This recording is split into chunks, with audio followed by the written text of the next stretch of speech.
Executive Suites with WPRI.com reporter Ted Nisi. Welcome to Executive Suite. I'm Ted Nisi. Later on in the show, we are going to hear about a fascinating startup company in Providence that's making a bear to help children dealing with diabetes and potentially other illnesses. They just got a federal grant. It's a very interesting company, so we're going to hear about that later on in the show. Right now, we are going to talk about something probably taking up a lot of all of your time right now, which is lawns, with the man who knows lawns perhaps better than anyone else in Rhode Island these days, SeaScape president Jim Wilkinson. Jim, thanks for being here. Thank you for having me. So, got a bunch of questions, and I am going to ask him for lawn advice for all of you who maybe are watching this after spending the day out there dealing with the grass and whatnot. But I want to start actually, you are not just like some of my high school buddies who mowed lawns in the summer. You have a PhD in this, right? I actually do have a PhD in turf grass management. That's correct. So, were you as a kid, you looked out at the grass and you said, I want to do that? It was something that I got involved in and very interested in when I went to college and when I went on to graduate school. Initially started out teaching turf grass management for several years at Ohio State University, of all places, and decided that I really wanted to get into the industry, and the lawn care industry was the one that I decided to get into. What did you find interesting about it? Customer service, doing the best we could possibly do with customer service, customer education.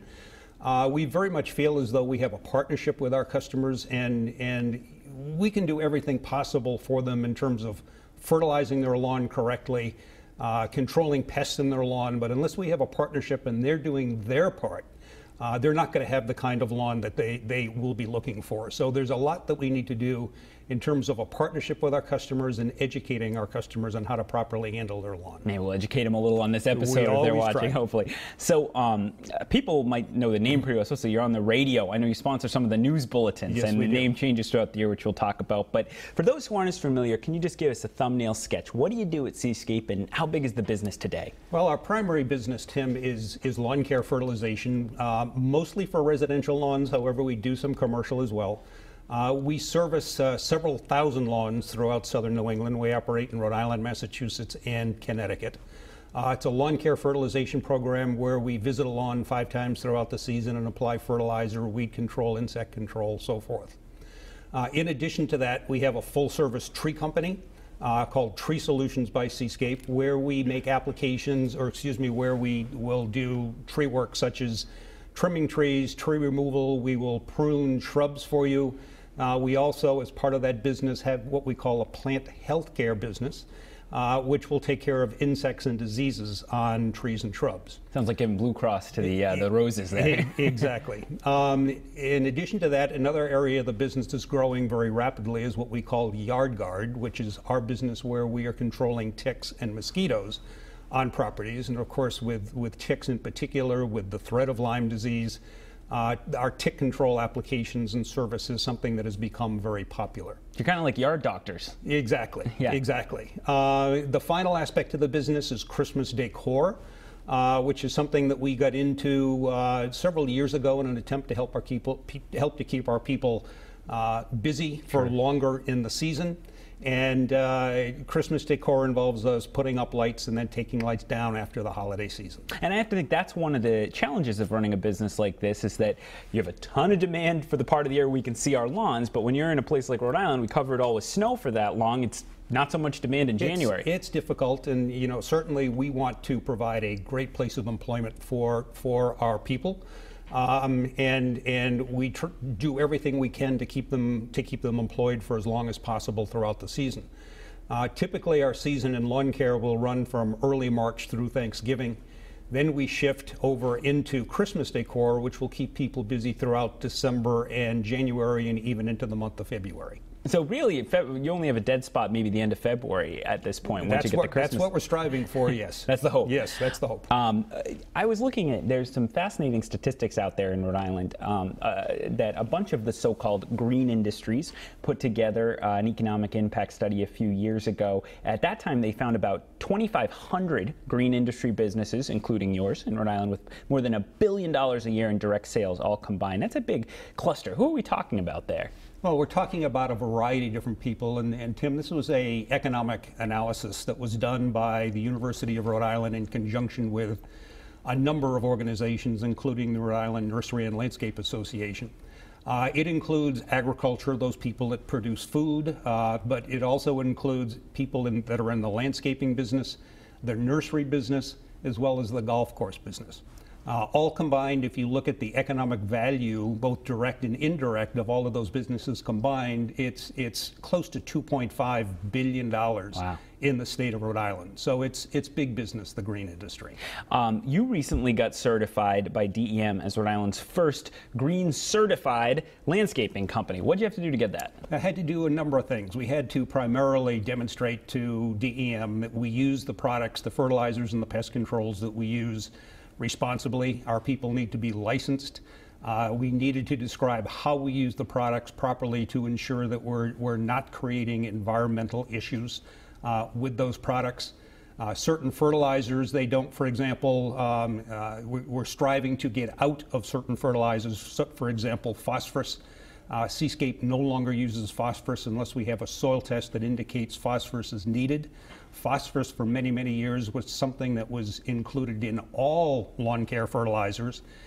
We realized several years ago that we don't necessarily need it, and for our part, SeaScape has all but eliminated the use of phosphorus.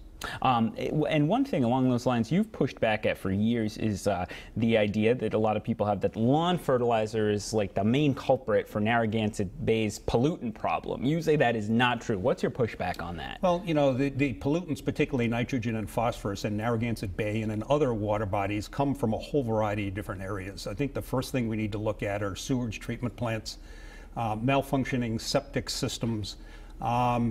Many times, however, people equate fertilizers applied to lawns to fertilizers applied to agricultural fields. Fertilizers applied to lawns are being applied to living plants.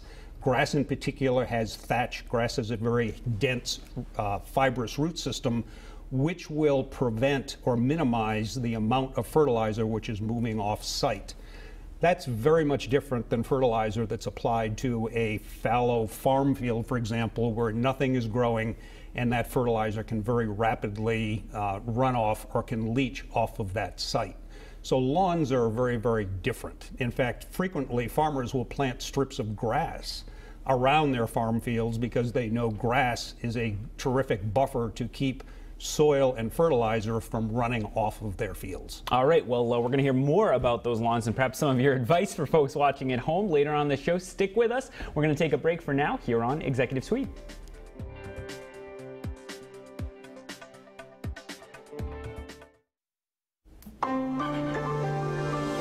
Welcome back to Executive Suite. I'm Ted Nisi. Later on the show, we're going to hear about Jerry the Bear, the product of a startup company called Sproutel that's helping children deal with diabetes and other illnesses in a very unique way. It's interesting. But right now, we're talking with SeaScape President Jim Wilkinson about the business of lawns. And Jim, we were talking before the break about becoming green certified, which you recently did with DEM. And I know you also have a new fertilizer using that you're very excited about. What is this? We are very excited about it. It's something we've been researching for a number of years in conjunction with different fertilizer manufacturers. And they are fertilizers which are designed to further minimize the potential of loss of any nutrients when a fertilizer is applied. They are referred to as enhanced efficiency fertilizers. We've known for a number of years, for example, when fertilizer is applied, a significant portion of the fertilizer will volatilize, meaning it just simply turns into a gas and floats off into the air.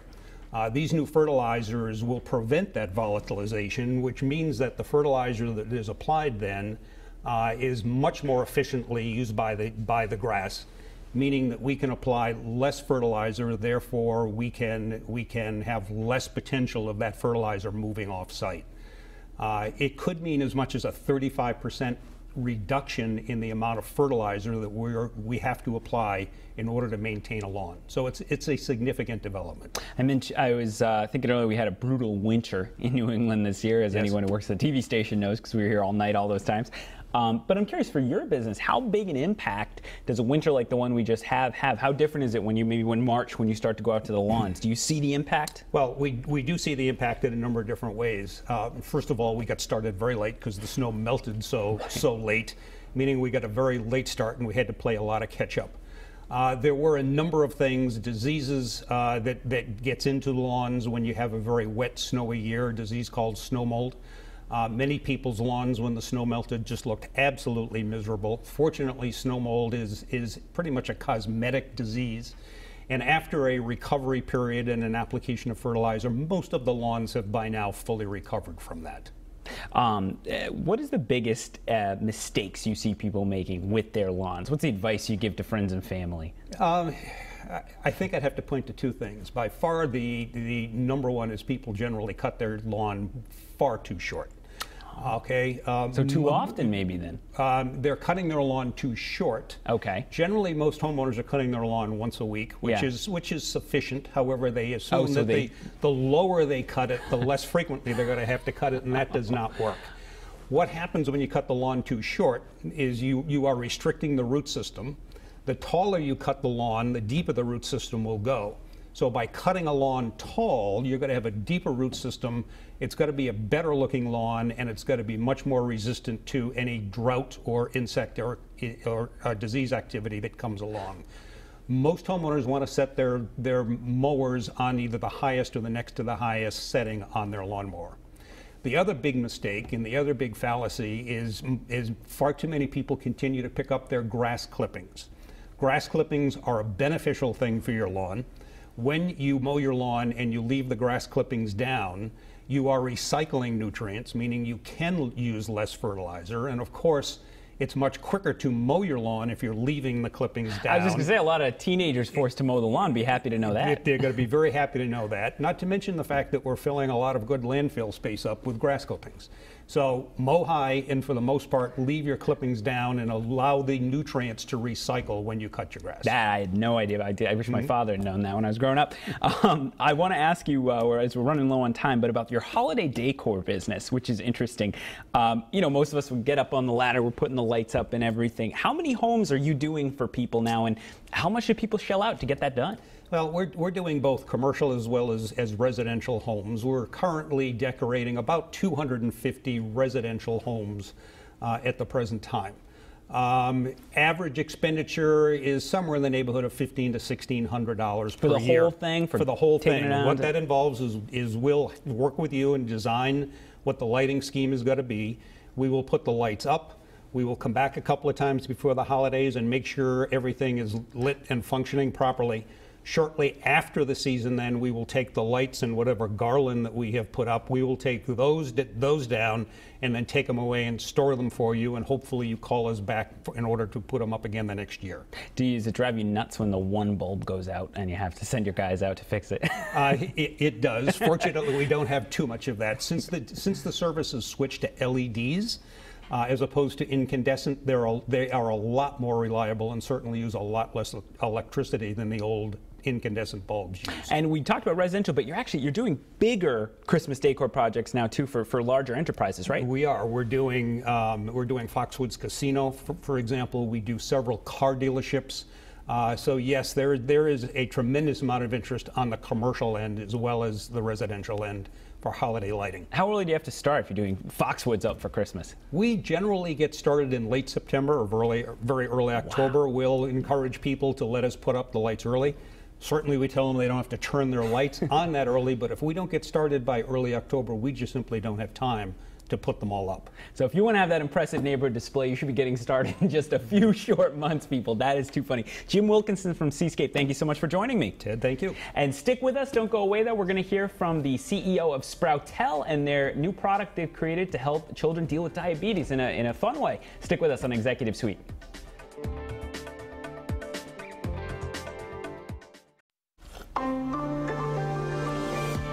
Welcome back to Executive Suite. I'm Ted Nisi. We have Aaron Horowitz on with us now. He is the co-founder and CEO of Sproutel. He did bring a bear suit because they're into the bears, but I told him I wanted him to stick with his usual uniform so we could focus on the bear product itself. Aaron, thanks for being here. It's a real pleasure. Thank you for having me. So let's start off. People are going to be curious already about the bear sitting next to you.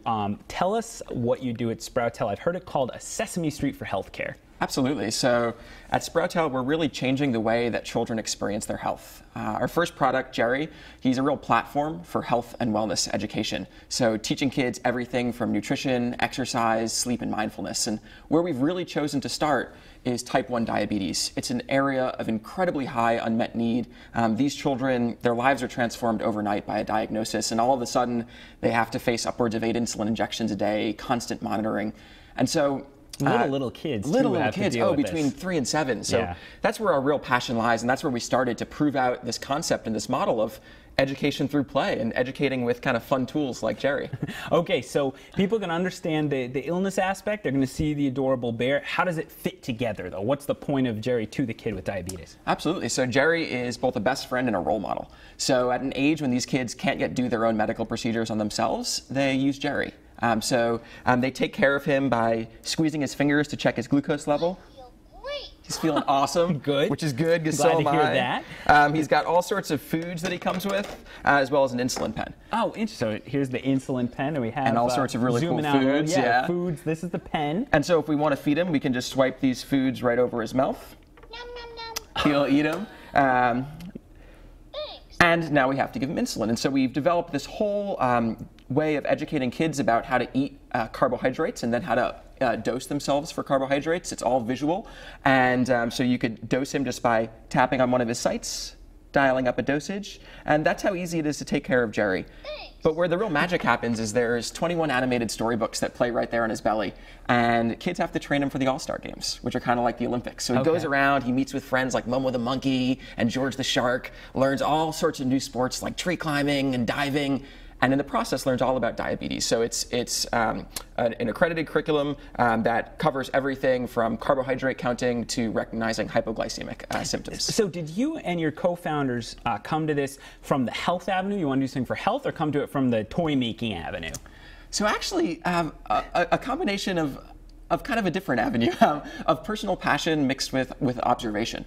So myself and my co-founder both have an attachment to chronic illness. So when I was a child, I was diagnosed with human growth hormone deficiency, which is basically when your body doesn't produce what you need to grow. So I was about 4'6", maybe going into high school, and self-administered daily injections to grow. And I say you're tall now. Yeah, it works. Modern medicine is great, right? Wonderful, yeah. Hannah has a similar story with type 2 diabetes in her family, so that really gave us the passion.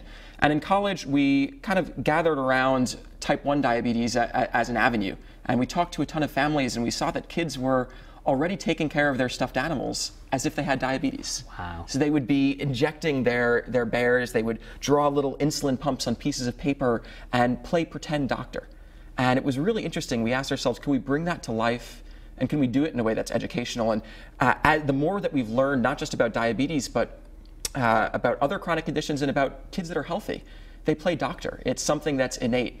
And where we're going in the future, and as we expand beyond type 1 diabetes, it's about bringing those tangible and teachable moments into the everyday play that kids are already doing. So let's talk about this as a business. How do people get a Jerry? How much does it cost? Does insurance cover it? How does that work? Absolutely. So we sell directly to consumers. You could purchase a bear online on our website, jerrythebear.com. This model costs $300, though we're currently going through a big redesign to make a much cheaper version of Jerry that'll kind of be targeted towards much broader markets. So in the fall, we're very excited about a new product focused at kind of general health and wellness that has add-on modules for diabetes, for things like food allergies and asthma as well. And how's the response been so far? Oh, it's been fantastic. So last year we reached 4% of children newly diagnosed with type 1 diabetes in the US. And it's incredible to hear kind of the feedback from parents and kids. You know, before we ever shipped a bear, we had tested about 29 different iterations, sizes, layout of buttons and things with 350 families. And we continued that process even after we had shipped the bears. And so as we check back in with these families, they tell us that Jerry has totally changed the way that their kids think about their disease. We have children that have been diagnosed for 7 years who have never said a word about their diabetes, who now all of a sudden when they're getting an injection are quoting the storybook and saying, let's invite more insulin friends to the party. My sugar friends need more friends to dance with. I guess we use the metaphor, there's a party in your body and not every sugar friend gets an insulin friend to dance with. And so the dialogue around diabetes has been started. The stress around diabetes in the household is reduced. And kids have acquired a vocabulary to talk about their disease. At a time when they might just, you're 3 or 4, you could say, I feel weird, I don't know how I feel, sure. Right? They can now say, I feel shaky, I feel low, I feel high, my palms are sweaty. And they're learning through the way that Jerry describes his symptoms, how they can describe their symptoms and talk about their disease. That is so cool. So you and your co-founder, Hannah, who you mentioned, you're Northeastern University grads, but you came to Providence to do the Beta Spring Startup Accelerator Program. How important was that to getting off the ground here? Oh, yeah, so we're even from farther away. We're from Northwestern University. That's why I'm saying misread your research, folks. All right, so that's really far. So very far, yeah. So I thought it was a train ride. So I guess it happened a very interesting sequence of events. So we got a fellowship, became a Dell Social Innovation Fellow, and it was co-sponsored by Brown University and Dell Computers. So spent a week at Brown during the summer between my junior and senior year, and absolutely fell in love with the city. The creative social capital, the willingness of everybody to help, the fact that everybody was 1 degree of separation. Right. And so we moved here in the middle of myself and Hannah, in the middle of our senior year of school. We Skyped into our classes and we did the Beta Spring program. And it definitely helped take us from bright-eyed, bushy-tailed students, no pun intended, right out of school, into the base level of knowledge we needed to get this venture off the ground. And I know you just had some visitors from the congressional delegation around. Senator Whitehouse and Congressman Cicilline were over there to celebrate. You got one of those coveted SBIR, Small Business Innovation Research federal grants, $150,000. How big a deal was that for you, and what are you going to do with it? It was a huge deal. So the whole time that we've been working on this, I know you had asked earlier, is Jerry covered by insurance? We were 21-year-old students, 22-year-old students, fresh out of college, having this idea to create a teddy bear that changed the way kids learned about their health. A lot of people believed in that, and it definitely raised a lot of eyebrows for another subset of people, right? So this reward, or this grant from the NIH, was a huge validation that what we're doing has respect from the medical community and is really part of the trend of the way that we're thinking about their healthcare. It is home-based, it's patient-centered, it's preventative, and it's fun. It's healthcare that people want to do. So what that grant is going to enable us to do is further research on development on Jerry the Bear, on some of the curriculum and content that we've created for Jerry, as well as a small pilot study to actually begin to assess and tack down real metrics to the softer pieces of feedback that we've heard and what we know to be true. Only about 20 seconds left. What's next for you guys now? What's next is we're retooling Jerry and releasing a model for health and wellness, which we're incredibly excited about. Jerry, since this guy, any child pretty much loves, we're making one that all children will enjoy. That's great. Well, Aaron Horowitz, it's such a cool thing. Can't wait to see more of what you guys do. This is Sproutel and Jerry the Bear. Thanks so much for bringing him along. Good to have 2 guests, of course. If you missed any of this show or any other episode of Executive Suite, you can always catch those on our website, WPR. Now available as a podcast. You can subscribe for free on iTunes and hear us on the radio Sunday nights at 6:30 on WPRO. We'll see you back here next week on Executive Suite.